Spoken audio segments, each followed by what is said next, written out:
Hey everyone, it's John here from Hot Take Hockey back with another video, and this video is going to be 10 NHL players that I believe could get traded in 2021. So with COVID and with everything going on, it might be a tough situation to get a trade done in the season or prior to the trade deadline because of getting a player quarantined into the team. But I'm saying all of 2021, so whether we see a trade in the next few weeks or see some trades prior to the trade deadline or see some trades prior to the expansion draft offseason, I'm saying these players could get traded in 2021. So if you are new to the channel, a new subscriber, welcome. Please smash that like button and let me know if you want to see a part 2. If you want to see a video where I talk about some more players that could get traded or just some trade rumors, stuff like that. And definitely leave your thoughts in the comment section below. So let's get into it. Starting with Jonathan Quick. So this might be a hot take. He's got $5.8 million cap hit, 3 years left on it. He's 34, turning 35 in 2021. This would be a tough contract, a tough guy to trade. It would have to either take salary retention, cap retention, or a bad contract coming the other way. And that's where I consider these three teams, because Edmonton's got a couple bad contracts, Buffalo's got a couple bad contracts, and Carolina, not so much. But if Mrazek or Reimer can't come to play, they're going to need a new goalie, and that's kind of been the question mark for the Hurricanes. So that's more the reasoning for the Hurricanes. Maybe not the best fit, but Buffalo and Edmonton. I'm looking at Buffalo's contract with Kyle Okposo. I'm looking at Edmonton's contract with maybe James Neal, and there's a few other contracts. Like, I'm thinking with the Oilers, maybe you send Koskinen to LA. Again, this is a huge thing of, like, if Edmonton's goalies are struggling or Buffalo's goalies are struggling or Carolina's goalies are struggling, they might have to make a move in season or maybe prior to the expansion draft.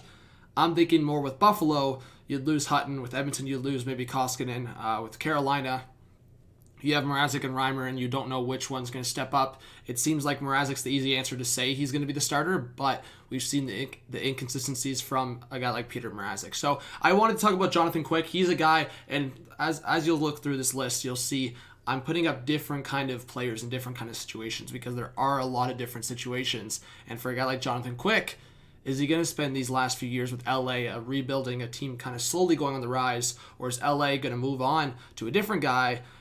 I mean, they have their options, and Johnny Quick's a guy that, yeah, you won the cups, but maybe he wants to finish with a contender. Kyle Palmieri. So this guy's been in trade rumors over the last few years, and he is a pending UFA. I'm looking at Palmieri to the Edmonton Oilers, possibly the Boston Bruins, the Vancouver Canucks. The Canucks, it's an interesting one because they did acquire Tyler Toffoli, and that proved to be a very good addition prior to the deadline. They didn't end up re-signing Toffoli, but maybe things change here if they were to acquire Palmieri. I do think, and I'll talk about him potentially in this video, a guy like Jake Virtanen could get moved back in this deal. Again, it's a huge hot take. I'll talk about other guys or other teams with Virtanen, but the Devils are one that, you know what? If they want to move Palmieri, maybe it's a package of Virtanen, a prospect, maybe a pick, something like that, right? And with the Oilers and Bruins, I just think Palmieri would look sick beside McDavid and Nugent Hopkins. Obviously, Cassian's there right now. And with the Boston Bruins, they've been looking for that right winger next to Krejci and DeBrusk. Palmieri would be a good addition, especially as a rental. And the Bruins bringing back Pastrnak by February or March, and then you're talking about a situation, you're right back there as a contender. So I think Palmieri could be a fit for either of these three teams. Jonathan Bernier. So a very underrated season last year on a really bad Detroit Red Wings team. I think a bunch of teams would be looking for him, especially if he's available and if the Red Wings are close to the bottom of the league like expected. I have the Buffalo Sabres maybe interested. The St. Louis Blues, we'll see how Binnington plays, and maybe Husso if he has a good year, if he's good enough to be that number 2. The Panthers, I think, you know what? Drieger played well. If he can play well, then I would take the Panthers off this list. But it was kind of like Bobrovsky had all these expectations. Maybe a veteran would help. And obviously a cheap price or a cheap cap hit, I'd say, and he's a rental. I'm not sure how much the Red Wings would want for a rental like Bernier, but I wouldn't imagine a crazy amount. And the Pittsburgh Penguins, we don't know what they're going to get in Tristan Jarry, if it's going to be that top potential or above average in what we saw. They got Casey DeSmith as well, but I do think the Penguins could be a fit there. Ryan Strome. I think this is an interesting one because some people have the Rangers in the playoffs, some people don't. I think, and based on a lot of sources, if the Rangers are not in the playoffs or at least not a contender, then we could see a Ryan Strome trade. And I do think the Leafs, Blue Jackets, Panthers, and Knights would be interested. The Knights are pretty thin on the center depth. Right now they have Chandler Stevenson as on their depth chart they have him listed as the number 1 guy, but obviously William Karlsson's a better center. I think the Leafs would be interested if they can move Kerfoot to the wing and Strome acquire him prior to the deadline. I think him behind Tavares and Matthews would work. The Blue Jackets, you never know. If they trade Dubois, maybe they look for another center. Ryan Strome could fit the bill. The Panthers, again, just another situation where they're pretty thin. A Ryan Strome addition if they are a playoff team in that Central Division. And the Vegas Golden Knights, like I said, again, I think they have some pieces. They have a couple prospects. If they acquire Ryan Strome and not necessarily like extend him, if they want to trade him, or maybe Seattle picks him up, there's some options there. But I do think these 4 teams could be interested in Strome. An obvious one, I've talked about him a lot recently on the channel, Pierre-Luc Dubois. I'm putting the Rangers on this list because maybe I'm just a dummy. Like I forgot to put the Rangers on my top 5, and then I just didn't really talk about them. I feel like the Rangers are an obvious one if Dubois does end up getting traded. The one thing for me I'll talk about is John Davidson went from the Blue Jackets to now being the president of the Rangers. So I don't know what kind of relationship is between the Rangers and Blue Jackets. The 5 teams I talked about with Dubois were the Jets, Canadiens, Flames. I also talked about the Sens. I talked about a couple other teams, right? So I think the Rangers are another team you could throw in there. Like I think you could make an argument for 10 teams that are a really solid fit for Pierre-Luc Dubois. I think the Rangers are up there. My thing is like the Rangers are an up-and-coming team. Do you want to give up one of the top prospects you have, plus and other pieces too, to get Pierre-Luc Dubois? That would be an interesting thing. I think obviously the Rangers would want a Dubois, but that's an interesting one. I think the Jets and Canadiens are obvious fits.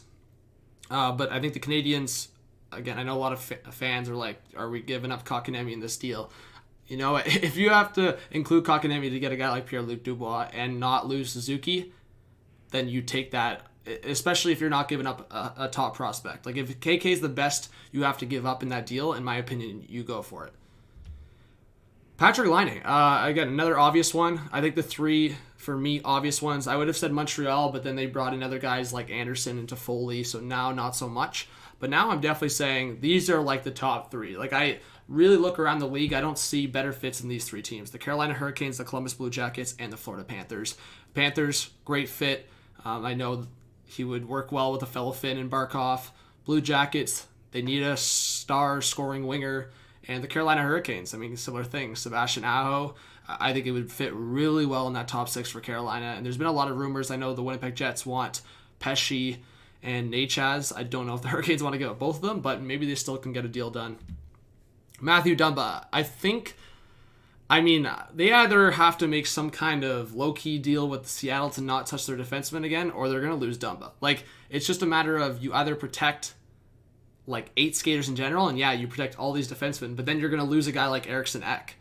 So it's a matter of like, are the Minnesota Wild just going to lose Eriksson Ek, or like one of those guys to the Seattle expansion draft, or are they going to trade one of them, or are they going to trade Matthew Dumba? So while I'm not super confident in this one, I do think they either trade Dumba, lose him in the expansion draft, which I don't think they would let happen, or trade one of their forwards or let them get claimed, which again, I think based on what I've kind of done and through my mock expansion drafts, Eriksson Ek would probably be the one they lose. So that's interesting. But just to kind of say 3 teams, the Red Wings, I mean, kind of obvious. They just have the holes on the back end. I think there's been some rumors about Dumba.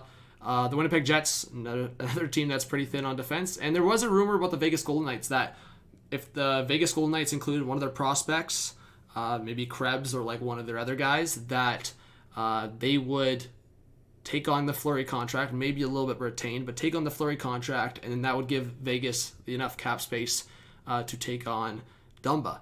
And Dumba would be a great addition to already a pretty good top 4 that includes Pietrangelo and Shea Theodore. And I do think they would move on from a guy like Martinez or one of those guys in the middle. But just a few teams that I think could be interested in Dumba.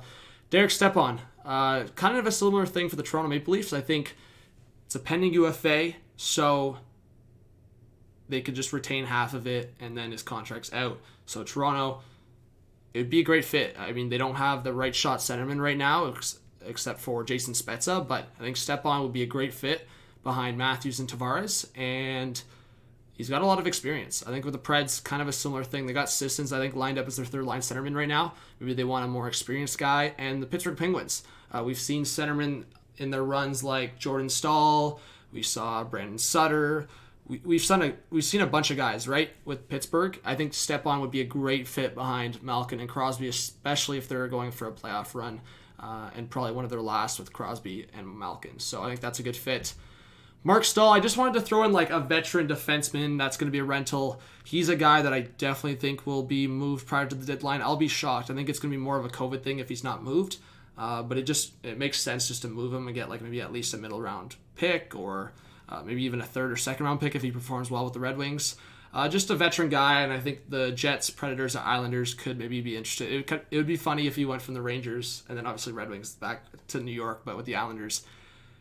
It'd be interesting, but I do think with the Islanders, they lost Boychuk, they lost some of that physicality. I think they are trying to bring back Andy Green, or they did. I think it was agreed upon.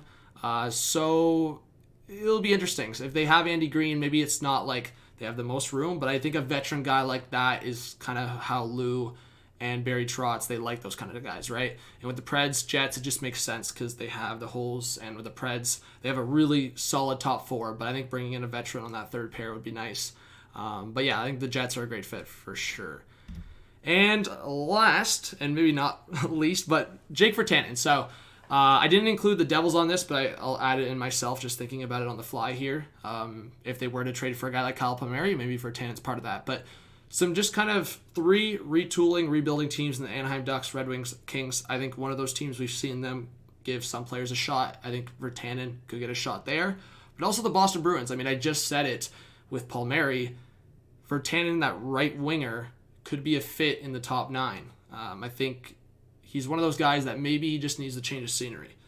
Maybe not. Maybe it doesn't change things, but maybe it does.